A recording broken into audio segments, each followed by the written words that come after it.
मुफ्त चिकित्सा करने वाले डॉक्टर स्वपन रॉय से मिले सिलीगुड़ी के विधायक शंकर घोष। उत्तर एक्तियासाल निवासी डॉक्टर स्वपन रॉय पिछले 23 वर्षों से लोगों की मुफ्त इलाज कर रहे हैं।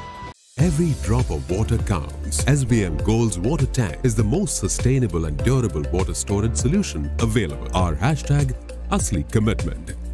डॉक्टर स्वपन रॉय के पिता की उचित उपचार नहीं मिलने के कारण मृत्यु हो गई थी। तभी से उन्होंने डॉक्टर बनने और गरीब लोगों को मुफ्त इलाज उपलब्ध कराने का संकल्प लिया था।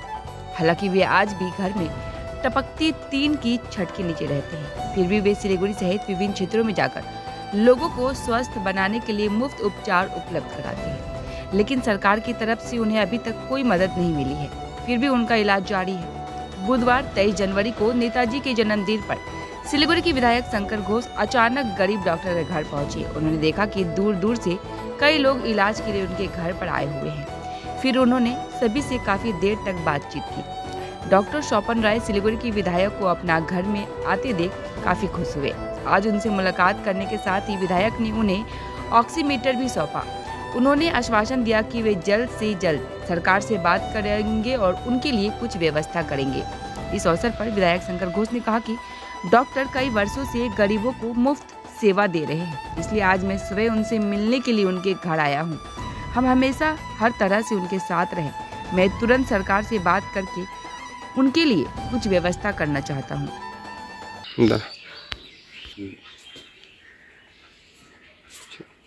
धन्यवाद, प्रणाम। आज के आमार सौभाग्य आज के 23 জানুয়ারি नेताजी सुभाष बोसेर जन्मदिन। आज के आमार खूब भालो लागছে। শিলিগুড়ি বিধায়ক শঙ্কর ঘোষ মহাশয় আমার বাড়ি পরিদর্শন করলো এবং আমি কিভাবে কাজ করি, কত কষ্ট করে করি সেগুলো দেখতে আসলো। এই প্রথম গত 23 বছর থেকে আপনারা জানেন সকলে গরিব মা বাবাদের জন্য বিভিন্ন জায়গায় ক্যাম্প করি এবং আমি বাড়িতে 365 দিনই ফিরি। এই প্রথম কেন্দ্রীয় প্রতিনিধি হিসাবে শঙ্কর ঘোষ মহাশয় এমএলএ শিলিগুড়ি বিধায়ক ওনারা আমার বাড়িতে চরণধলি দিল এবং আমাকে খুব ভালো লাগলো। উনি আমাকে বলল যে তুই এইভাবে কাজ করছিস এত কষ্ট করে, বাড়িঘরও এরকম ভাঙাচোরা টিনের, ঠিক আছে আমি দেখব এবং আশ্বাস দিল সবসময় আমরা তোদের পাশে থাকবো, যখনই কোনো প্রয়োজন পড়বে আমাদেরকে বলবি, আমরা সহযোগিতা করার চেষ্টা করব। এবং সব কিছু দেখে গেল, বললো আমরা তোর পাশে আছি, আর কী করা যায় আমরা আলোচনা করছি, আমরা তোমাদেরকে পরবর্তীকালে আমরা জানাবো। এবং যেভাবে তুই গরিব বাবা আমাদের জন্য এভাবে কাজ করছিস এভাবে করে যা, ভগবান তোমার মঙ্গল করবে এবং আমরা তোদের পাশে আছি এবং সকল তোদের পাশে থাকবে। রাজ্য সরকার এবং কেন্দ্র সরকারের কাছে আবেদন রাখবেন, আবেদন আমি রাখছি। এবং আপনারা সকলে জানেন, দেখুন আমার বাড়িঘর কী পরিস্থিতি। আমি খুব কষ্ট করে কাজগুলা করি এবং আমি যখন কাজগুলা করি, আমি যে এত কষ্ট করে কাজ করি আমি কাউকে এটা বুঝতে দিই না।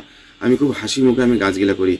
আমি খুব কষ্ট করে বাবা মাদের জন্য দুটা রোজগার করে, দুটো পার্সোনাল পেশেন্ট দেখে, দুইটা প্রাইভেট কল দেখে, দুটা পয়সা যা রোজগার হয় সেই পয়সা দিয়ে গরিব বাবা মাদের জন্য ওষুধগুলো কিনে আমি বাড়ির এই ক্যাম্পটা করি এবং বিভিন্ন জায়গায় ক্যাম্পগুলো করি।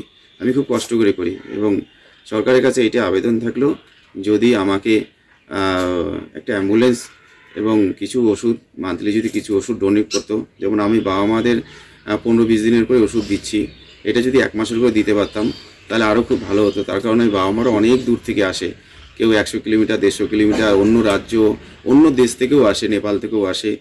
তো আমি চাই যে তারা তো 15 দিন পর পর আসতে পারবে না, যারা দূরবর্তী থেকে আসে, একটু সরকার থেকে যদি ওষুধ ডোনেট করতো তাহলে খুব ভালো হতো। আমি কারো কাছে কোনো দিন চাইনি যে আজকে একটা নির্দিষ্ট দিন আমি দেশের সেবা এবং বৃহৎ স্বার্থে কাজ করছি গরিব বাবা মাদের জন্য এবং দেশের স্বার্থে। তো একটু আপনারা দেখবেন, আমি কারো কাছে 1 টাকাও চাই না।